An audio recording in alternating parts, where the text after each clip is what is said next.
Welcome everybody to this next presentation in the Community of Practice webinars.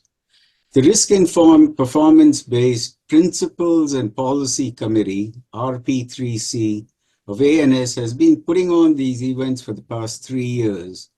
Presentations and recordings of the events are available to the public at the ANS website under the tab RP3C. There are now over 40 such recordings available. The purpose of these webinars is to offer practitioners of concepts and methods related to risk-informed and performance-based approaches a chance to share their knowledge and experience. I would expect that such practice is used for implementing nuclear technology and evaluating its safety.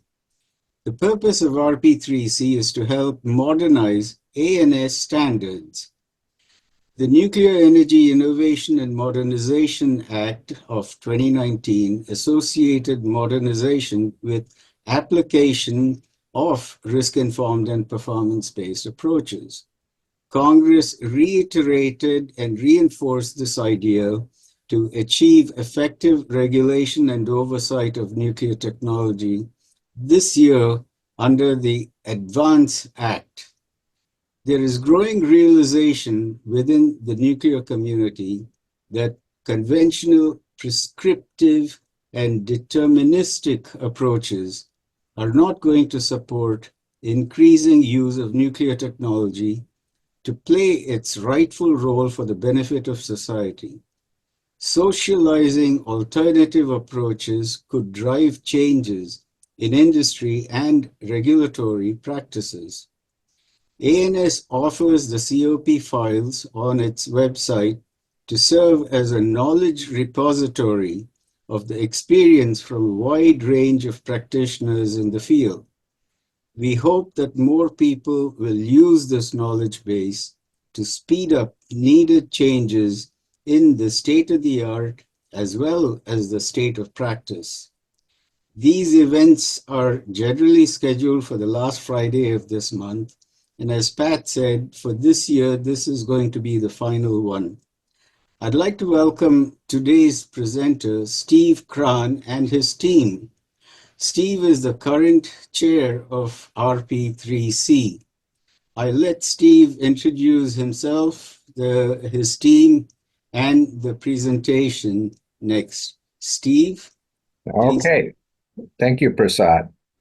It's I'm great to be able to speak with you all today. I'm Steve Krahn. I'm a professor of engineering at Vanderbilt University, where I lead the Nuclear and Environmental Research Group, doing research into environment, safety, and health aspects of advanced nuclear technology. Dr. Megan Harkema, who is going to present some section of today's presentation, works with me in the Nuclear Environmental Engineering Research Group and got her PhD at Vanderbilt. And we will have a guest star, Dr. Brandon Chisholm, who did a portion of this research. So he's having to claw back his memory from a couple of years ago to present his portion of today's presentation, which is discussing the development and use of a safety and design methodology on advanced reactor projects, this is a line of research that has been sponsored by the Electric Power Research Institute for the past 6.5 years. And I will give you some of that historical background as we go into the presentation. Next slide. This is a brief outline of that presentation. I'll walk through an introduction in the safety and design concept and some of the background on the methodology. We will have Brandon Chisholm will walk through a case study that used the safety and design methodology to move from a very early process hazard analysis approach all the way through a quantitative risk assessment on a system important to molten salt reactors, the freeze valve system. We'll provide some additional example applications of safety and design that have occurred over the last 4 years, and I will then come back and conclude with some of the lessons we've learned, and we will all work to address any questions you have. Next slide. And go on. This is our introduction. So the motivation for this project was the Advanced Reactor Working Group in the Electric Power Research Institute, actually members of that group, pointed to the need to enhance safety analysis methods for advanced reactor designs as part of EPRI's applied research program in the 2016-27 timeframe, noting that many advanced reactor designs were at quite an early stage of the design process, and they differed significantly from historic light water reactor designs, and that previous risk assessment efforts had largely been based on light water reactor design details, experience, and analysis, and therefore there was a desire for a more technology neutral approach. However, there was still an understanding that risk-informed approaches had the opportunity to provide important insights even early in the design process, for example, as the NRC had stated in their PRA policy memorandum. So the Safety and Design project was developed in consultation with the Advanced Reactor Technology Working Group to construct a methodology that could use existing risk assessment tools to provide insights early in the design process, to develop and then incrementally build a safety case for a design that could be presented to many stakeholders, not just regulators, but regulators obviously were a focus, and the NRC attended our kickoff meeting for this project in the summer of 2017.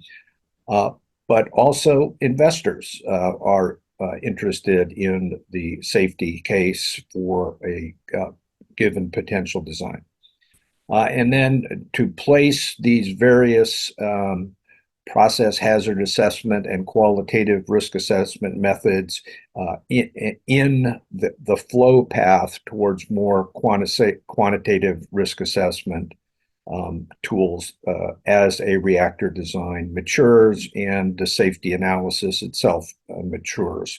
And we list at the bottom of this page 3 EPRI reports, all of them available to the public, that describe the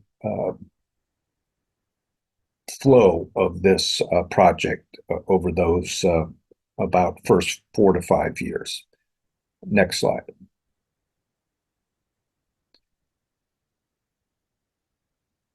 So some of this is a little bit repetitious. The intent was to develop a process that allowed incremental development of the safety case, but also provided insights not only for design, but for any needed research and development on a conceptual design that was at a very early stage.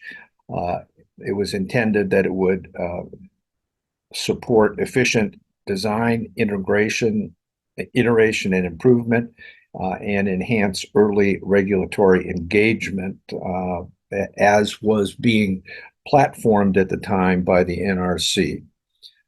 So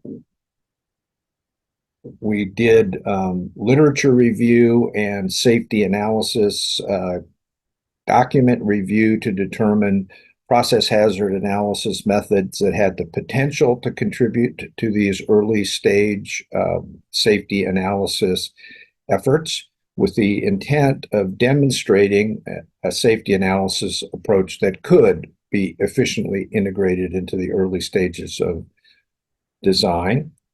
And with the understanding that we developed of these early stage safety analysis methods, it also helped us to understand the information needs and which of these methods were usable at various stages of the design process.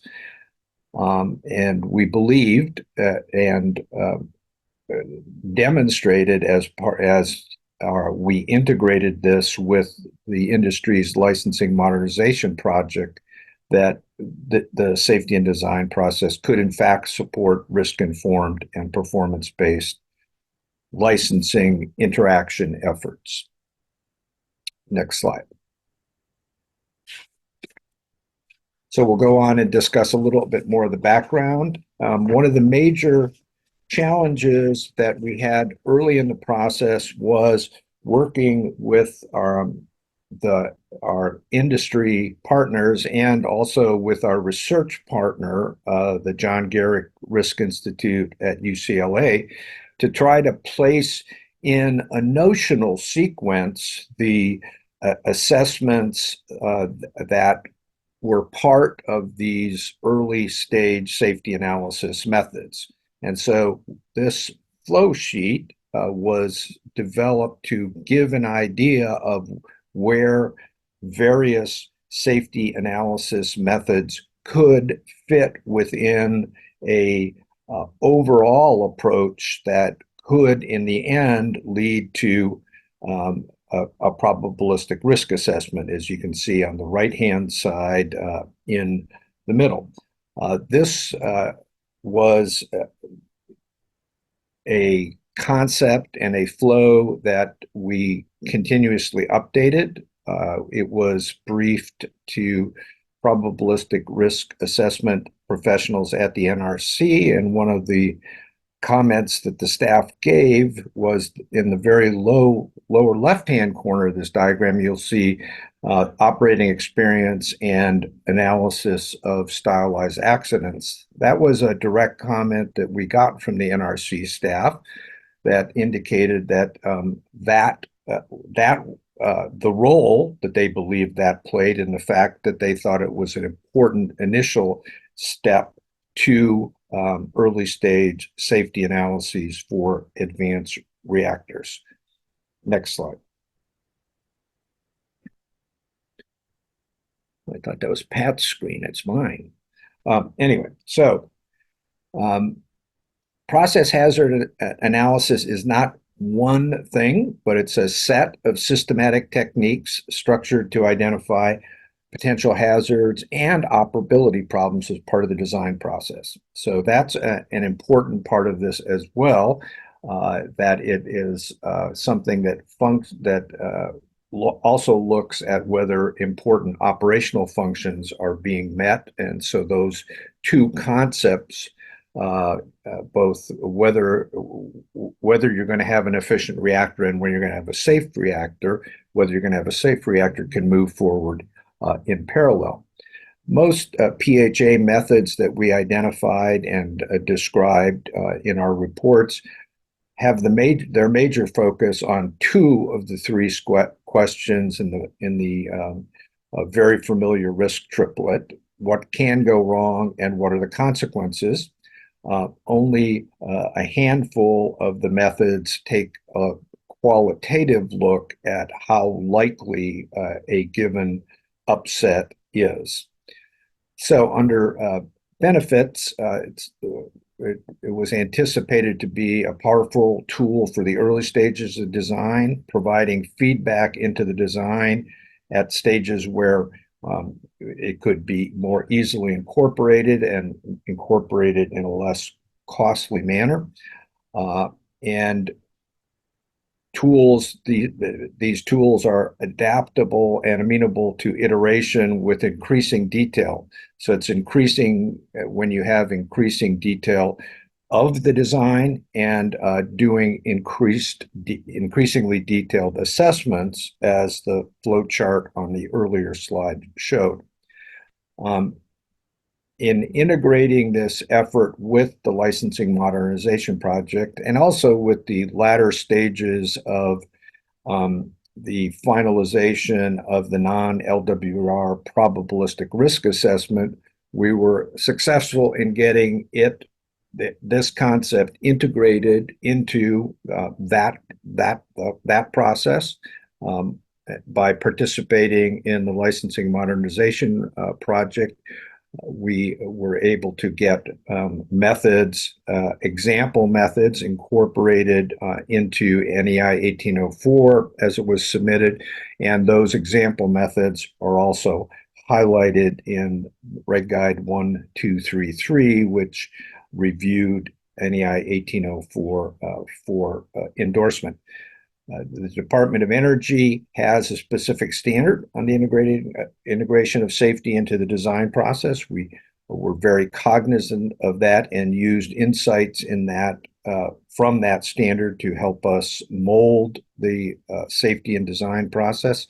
Also note that the process hazard assessment methods that we're talking about are part of the regulatory framework that the NRC has for fuel cycle facilities, New Reg 1513 and New Reg 1520. And for reactor vendors who have an international outlook, there are a series of ISO standards which support a number of the methods, such as failure modes and effects analysis, both component and functional failure modes effects analysis in standards issued by ISO under their risk management section of standards. Next slide. Okay, so this the diagram on the right is one that is adapted from the final licensing modernization project that gives you a feel for how process hazards analysis can contribute to each of the phases that were outlined in the LMP for moving towards exhausted enumeration of initiating events and that early stage of safety analysis leading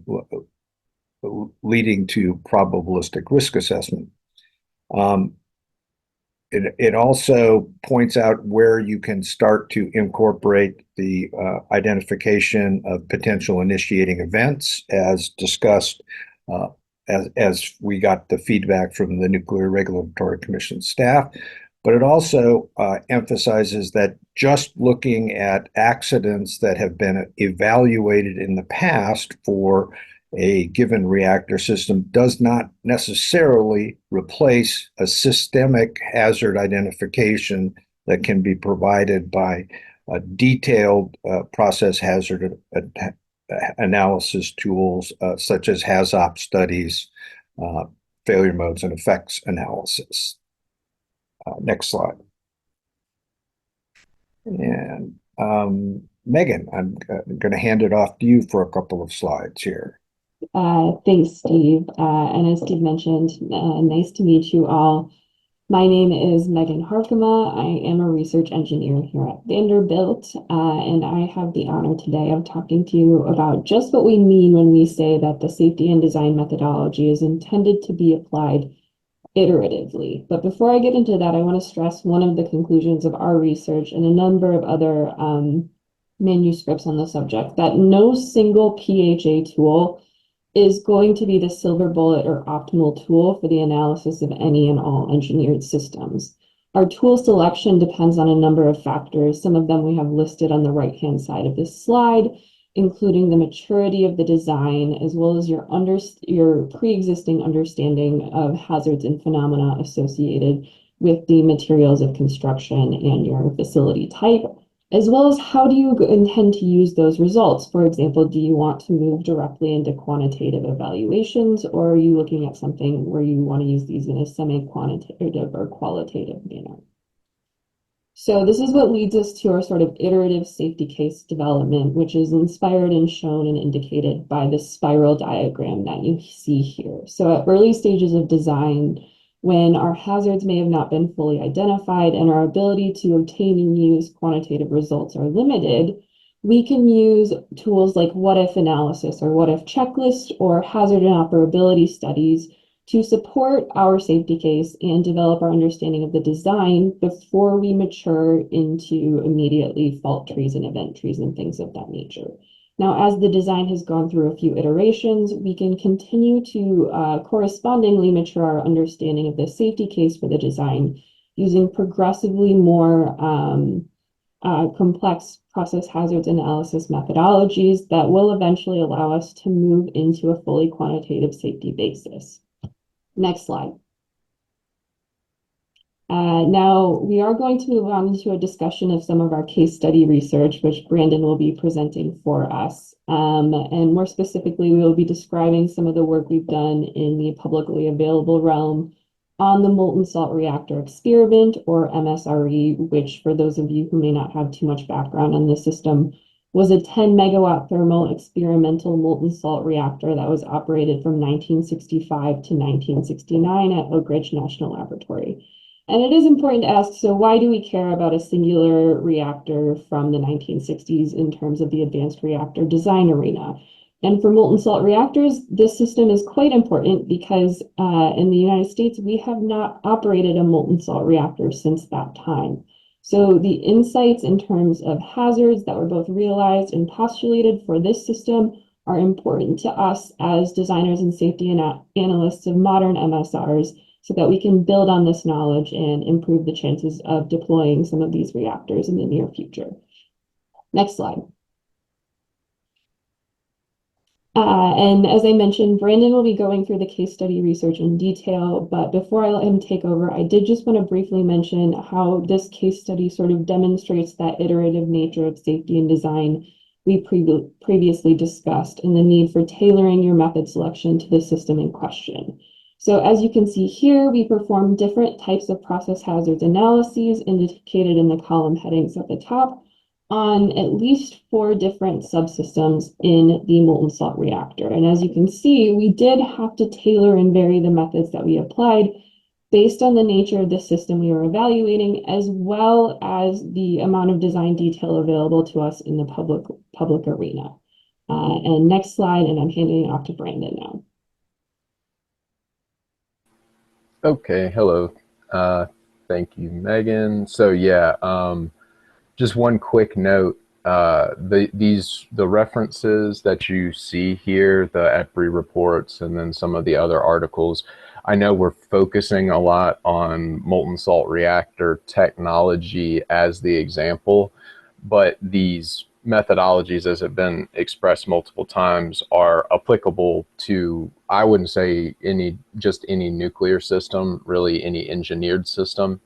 The short answer of why we were looking at molten salt reactors is frankly because they're the most fun, right? You have the most, you have radionuclides distributed throughout your fuel salt. You have some of the volatile radionuclides going into your off-gas system, and historically there just hasn't been a lot of attention paid to them, right? TRISO, they're a little bit leaky, so you do get some radionuclides flying around, but the molten salt reactor is really the most fun to look at. And when we were doing this, honestly, there hadn't been a lot of attention paid, so we were kind of operating in a bit of a position of plowing new ground. So that being said, I've got 3 slides here on some of the work that we did with freeze valves, and I kind of just want to use this as an example to talk about some of the different elements of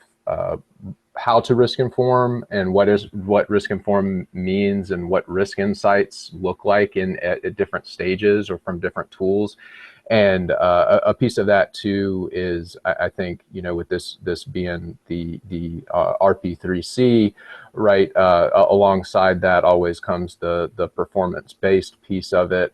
And I think it's difficult with these examples necessarily to see the full picture of how some of these methods and these analyses would be used to generate targets for specific capabilities or reliabilities or design criteria. But to refer back to some of the previous community of practices, if we're kind of looking at a vertical slice of this entire effort. But when you think about some of the stuff that Ralph Hill has been talking about for PSD1, and you look at the integration of this into the design process and not just the safety or the risk element of it, it does come alongside with defining those success criteria and then incorporating that into the design.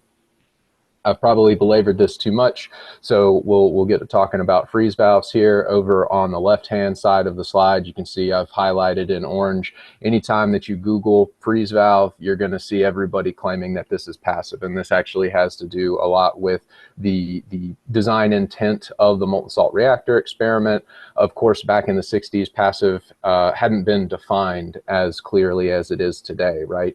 And so just a quick note about what a freeze valve is. You can see up here the box at the top of the slide, you've got very high operating temperatures in molten salt reactors. And so just quite frankly, when you're operating up, 500 to 700 C, depending on your salt, it's just difficult to get a metal that you can, machine at room temperature, and then it is okay with going up to those temperatures, and it's able to close and open multiple times. So there's this elegant solution to controlling or isolating, I should say, the flow in a liquid fueled molten salt reactor, where you take that salt that you have in your system, you put it inside the body of this freeze valve, and on the right hand side you can kind of see a schematic where you're looking down, and you use cooling gas to drop that temperature below the freezing point, and you basically form what I affectionately call an ice cube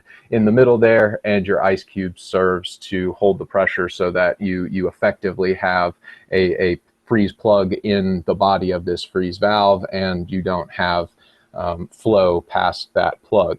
And so the question here is how do we get risk insights for a component that is relatively, there's not a lot of precedent for a system or a component like this. So how do we generate risk insights for it?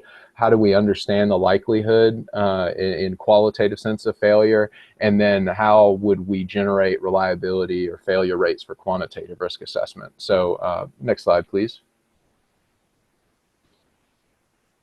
And the tools that we're using here, you can see, again, if you go to the full report, you'll see some discussion of the hazards and operability studies. The left-hand slide the left hand of the slide is a snippet of the table from a failure modes and effects analysis. And then over on the right-hand side, you can see a structure of a fault tree. It actually is kind of hard to read those letters, but you can tell by my very fancy color coordination that you may just have to trust me that they say the same thing inside that fault tree structure on the right-hand side as what's in the table on the left-hand side. And so the short version of this, right, and Steve mentioned this earlier, is that it's in the name of the failure modes and effects analysis. You've got your failure mode, what can go wrong, and then you've got your effects, which is the consequence of that failure. And so doing this in a qualitative sense, you can go through and you generate qualitative insights into the freeze valve design and performance. I've got a few examples of that on the next slide. But then the intent of having the colors here to show the linkage is that when you go through this analysis and this assessment of the kind of the hazard doublet as part of the risk triplet, you can start to see the relationship and how the different piece parts of this, what is called a component generally, but is more of a system that involves the interaction of multiple different components, how there may be interactions or cascades that may, contribute to the overall failure of a function. And so again, the bottom block there on the right-hand side of the slide, we directly used the tabular results as well as the insights that were generated to develop a fault tree structure that could then be quantified to estimate a preliminary failure rate. So next slide, please. And this will be my last one before I hand it back over to my friends at Vanderbilt.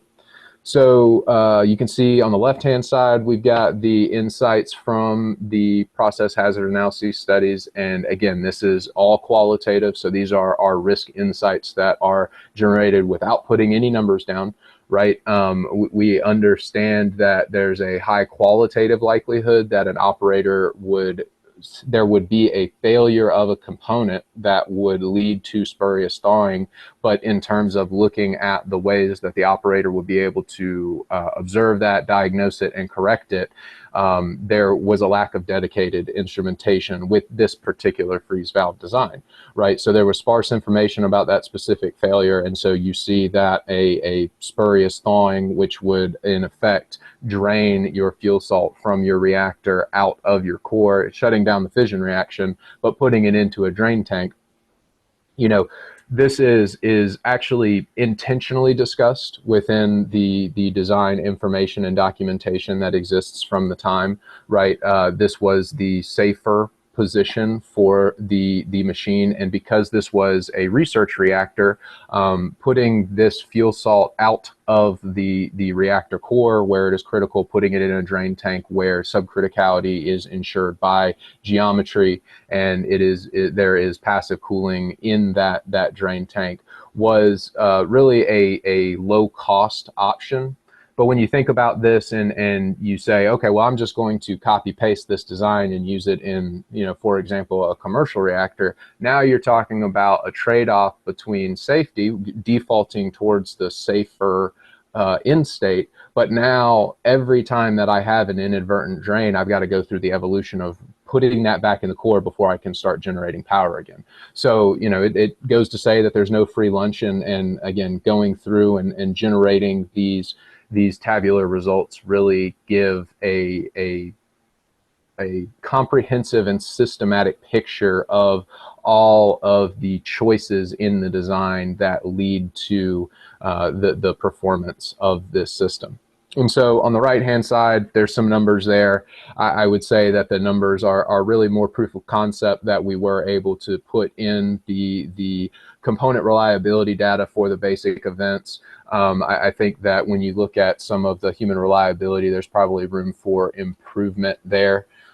Jim, the recovery from the spurious freeze valve operation, it does kind of depend in terms of what your system and what your procedures look like. But on this machine, we're talking on the order of an hour or two to be able to kind of reset the system pressures, load it back up, and get going again. Again, I think that could be fiddled with if you're talking about a different design, but in terms of this machine, it was on the order of 1 to 2 hours. But then the quantitative failure rate estimates suggest that freeze valve reliability may be significantly different from mechanical valves, and so when you compare the failure rates that we got, because this is really a system that comprises a number of different individual components, you get some interesting insights as well, like the fact here that you can see that a failure rate to remain frozen versus the failure rate to thaw when requested, they move in different directions in comparison to what a traditional mechanical valve failure rate profile looks like. Then this again speaks to that trade-off between safety and operability that we were talking about. You have more levers to pull, so they were able to shift that profile more towards the safer end state as the failure. But the key methodology takeaway here is that risk is risk, right? And I think that there is a lot of area here, and I actually right before this was having a really interesting conversation with Ronnie, and we were talking about right sizing. I think that this may be a topic for a future community of practice. How do you determine exactly what is the right level? Megan talked about how to select the right hazards analysis approach. I think that in terms of having adequate proof of that you've characterized your risk and addressed it appropriately is certainly an interesting topic. But we again, just quick summary, generated some qualitative insights which would be used to incorporate safety into early stages of design, and then also use that information and the experience there to go ahead and generate building blocks for a more quantitative assessment of risk. So with that, Steve, I will hand it back over to you. All right. Just before we leave this slide, that although the exact, like any quantitative risk assessment, the exact numbers are not necessarily the thrust of the reason for doing the analysis, but you see a substantially different reliability estimate for the safety-related function, which thaw when requested, and over the 4+ years of operating the molten salt reactor, they did not have a failure to thaw when requested. Failure to remain frozen when it was desired that it remain frozen. They did have several failures, and in fact, I think it was 3 failures in 4 operating years.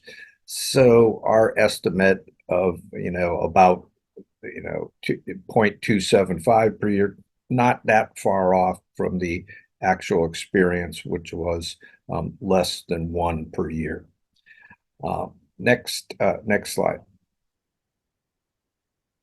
So we're going to go through some of the examples of safety and design application that we have worked on with EPRI, with partners in the industry.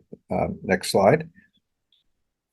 So we started in the lower left-hand corner of this slide back in October of 2015, doing a focus what-if analysis of the molten salt reactor being designed by FLIBE, and you can see their very conceptual design on the right-hand side. And since then, we have worked with a number of reactor vendors, including TerraPower and Kairos on the molten salt side, and General Atomics, which is a high-temperature gas reactor, and several other companies who brought EPRI and Vanderbilt aboard under non-disclosure agreements, but also used portions of this safety and design process. The gas reactor design work, we've already published part of that work, and you'll see those references in the list of references at the end. Next slide. So let's just give you a feel for, we've been doing this for about 6 years with industry partners. The early analysis done for FLIBE was based on a very thin amount of design data, but also being able to compare it back to the molten salt reactor experiment. What was desired was kind of a design to fit budget effort.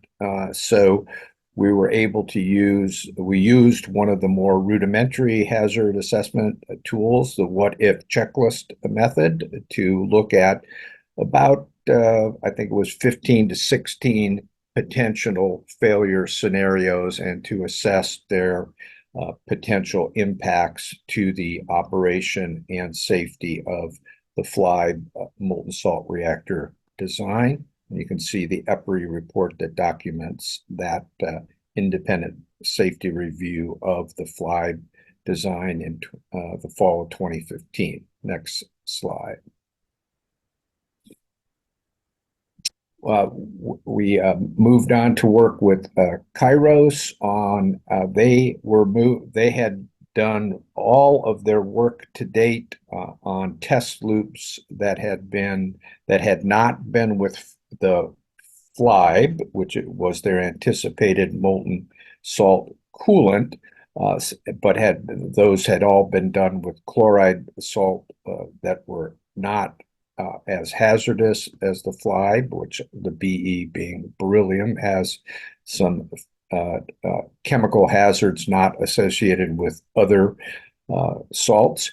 And so we did a 2-step process with Kairos in evaluating their thermohydraulics flow loop.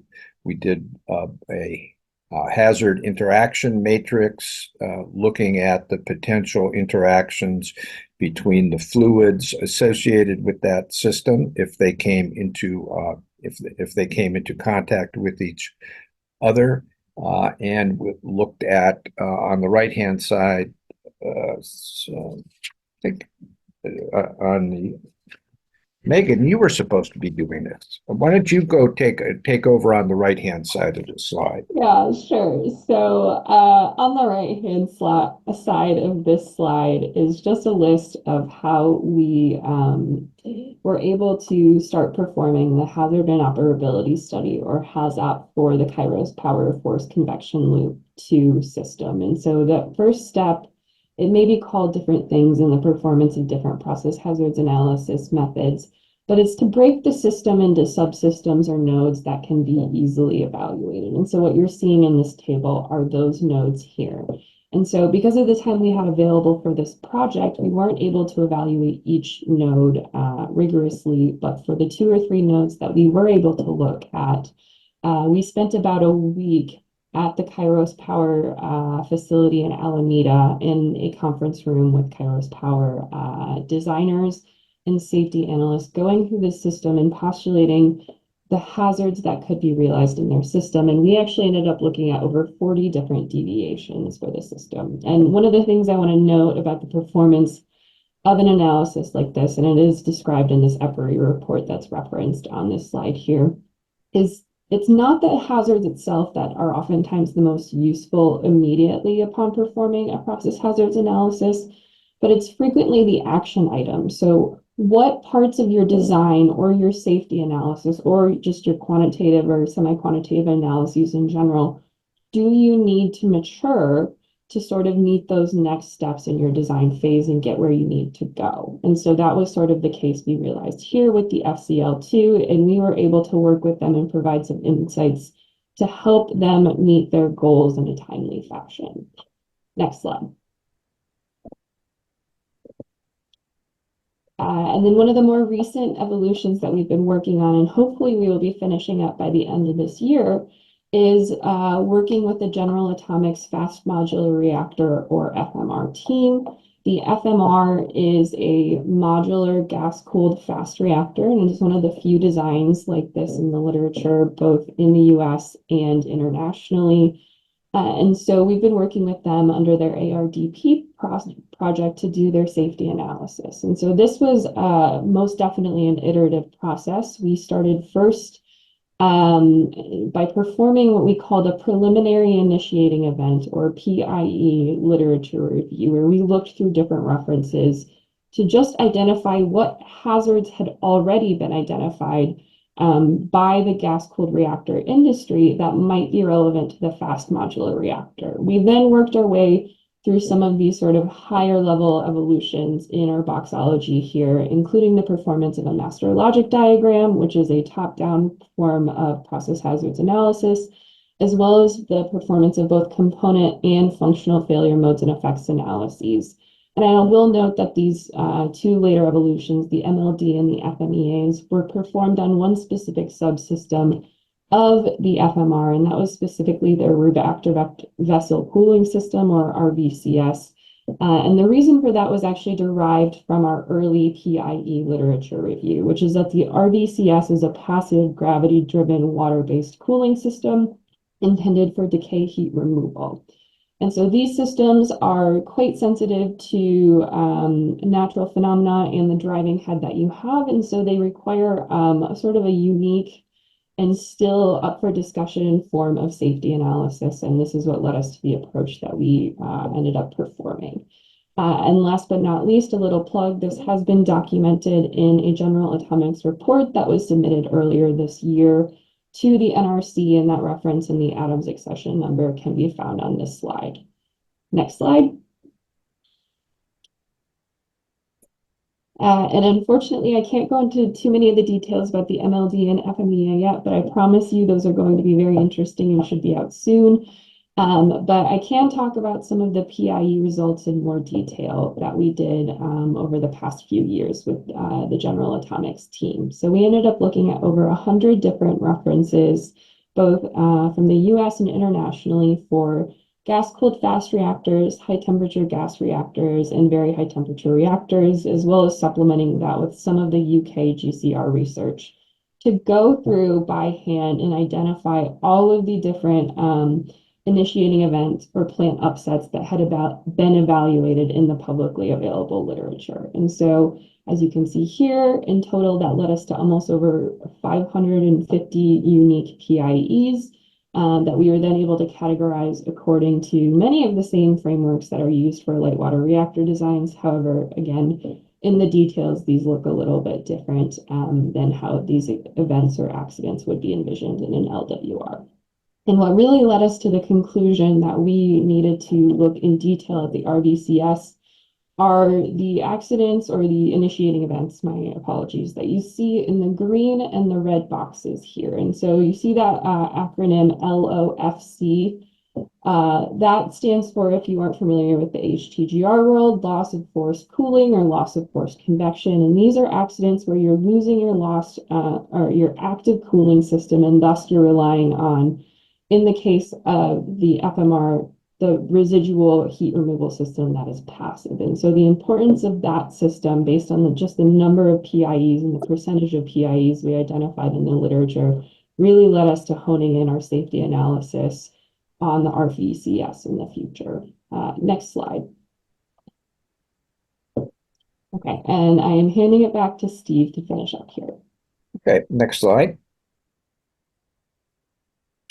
So insights to date is that that the early safety and design methods do offer a risk-informed approach for assessment of early stage advanced reactors, both their risk and their operability, as I think was shown nicely by the case study that Brandon discussed. And the incremental performance is illustrated not only by the chart that Megan shared a couple of slides ago, but the report that GA, white paper that GA issued to the NRC describes in detail the incremental approach that was used over the last year and a half. They can help incorporate safety into the design process, identify operability issues for design attention, which was a major thrust of the Kairos review that was performed. You can see how they could be used to incrementally build the safety case and also identify required research and development, such as better, more reliable systems to operate freeze valves in molten salt reactors. Next slide.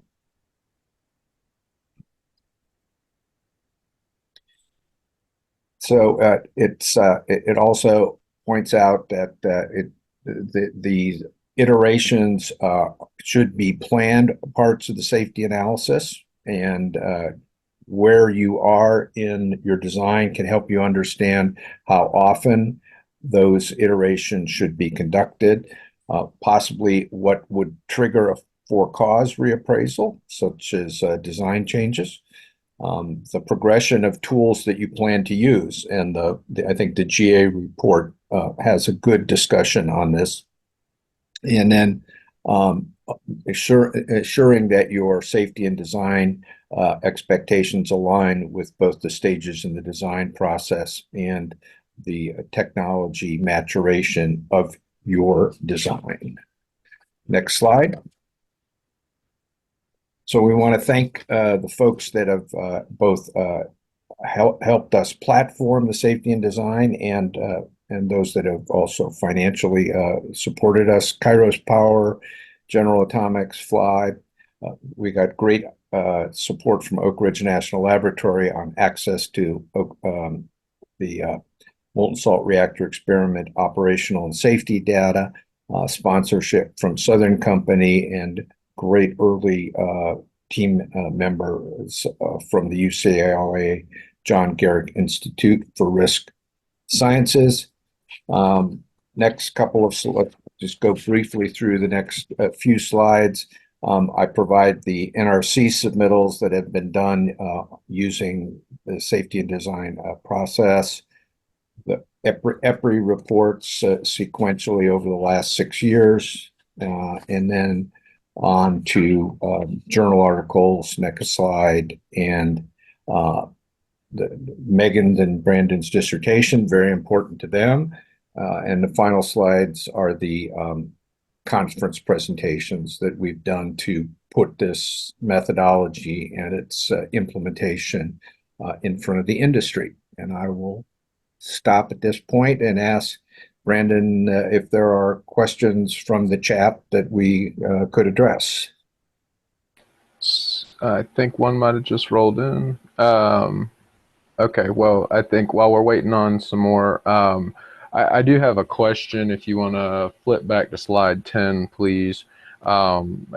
Steve, I'll address it to you, and I mean, Megan, interested in your thoughts as well. So, you know, we talked about kind of the systems engineering spiral here, and how understanding of risk changes with increasing design maturity. I'm interested in your thoughts on performance objectives for the design. Do you see that evolving kind of the same way along the design maturity spectrum? Do you think that they go hand in hand, or do you think that might be a different evolution?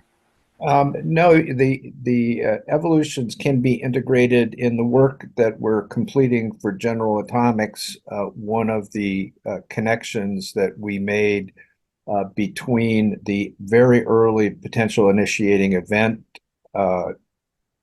literature review and the design was to look at the design and the system requirements that were part of the functional system design for the FMR, and do a matching on which of the requirements would be looked at as addressing the potential initiating event categories that were identified. So that provided an early feedback to the GA design team of which of those sets or groups of initiating events were well handled by their present set of system functional requirements, and which of them maybe they needed to take a longer look at the present system design. That's an example of an early tie that tied at least the functional requirements, and you can see, so that tied functional requirements to historical analysis results. As the safety analysis and the design mature, you would be able to take that down to a level where the specific requirements, for example, for maintaining a given pressure or maintaining a given performing a function a given amount of time, would directly tie to a specific safety-related goal. I would just add in there quickly, Brandon, I think the answer is a bit of yes and a bit of no. So obviously, like Steve said, we've seen instances where performing a safety and design methodology and getting semi-quantitative and quantitative and even qualitative insights can help you mature your performance objectives. But the other thing we've seen is that performance objectives can sort of change over time, or in some cases, what happens in the performance of the safety and design methodology is we start looking at performance objectives and saying, okay, maybe this isn't as feasible as we thought it was. And so then it leads us back to the question, okay, so why was this a performance objective in the first place? And so if there isn't sort of a good safety reason for that, you know, it was, we want to be able to claim XYZ, so percentage of improvement compared to light water reactors, we may have to sort of reevaluate those and say, okay, what's feasible in terms of when we need to get this reactor deployed and what we need from a safety perspective. So I would say it's both. Great. Yeah, thanks. And so just so that it's recorded here, Jim's question earlier was about how long it took to recover for an inadvertent drain at the MSRE, and then he mentioned for reference that it was 30 to 60 days at least at Fort St. Vrain for that machine to recover after the actuation of the reserve shutdown system. And in addition, he suggests it might be beneficial to consider a retroactive application test on a reactor like the Fort St. Vrain HTGR to see whether that would have revealed some of the unforeseen operational risk problems identified over its 10-year life. And then we have a question here. What code did you use for the consequence analysis? We did not do any original consequence analysis for the GAFMR. So I'm not. So actually doing the quantitative consequence analysis has not been part of what we have performed for industry partners to date.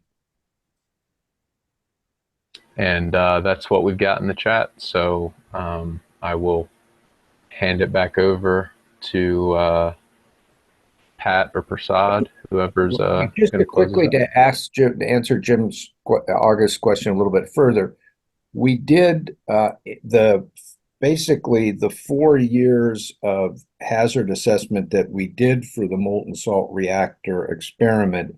We did document in an EPRI report that is focused on doing a retrospective safety analysis of the molten salt reactor experiment. And we identified with those retrospective analyses at least one major safety related issue that, not surprisingly, a change that they thought was going to increase the safety of the reactor actually, when analyzed, showed it produced additional safety vulnerabilities. So I would recommend that taking a look at that report, which it has in its, well, we listed it, but it's a retrospective safety assessment of the molten salt reactor experiment. Okay, Steve, thank you very much, and Megan and Brandon also. We are almost at the end of the hour. I think we have exhausted all the questions that came up in the chat. We generally try to hold these things to the hour. And Steve, I do want to thank you for all the references that you've provided, with the presentation. Again, this is part of what I think the recordings and, all the slides available at RP3C is very helpful for people who want to pursue further, research or do additional work on some of these. So again, thank you very much all for participating in this event. Pat, I think we are at 4 o'clock, and we can, I think, end this community of practice session. Well, thank you, everybody. But we do need volunteers for next year. So please email Prasad, myself, or Brandon with topics that you would like to share with this community of practice. Thank you all. Thank you all.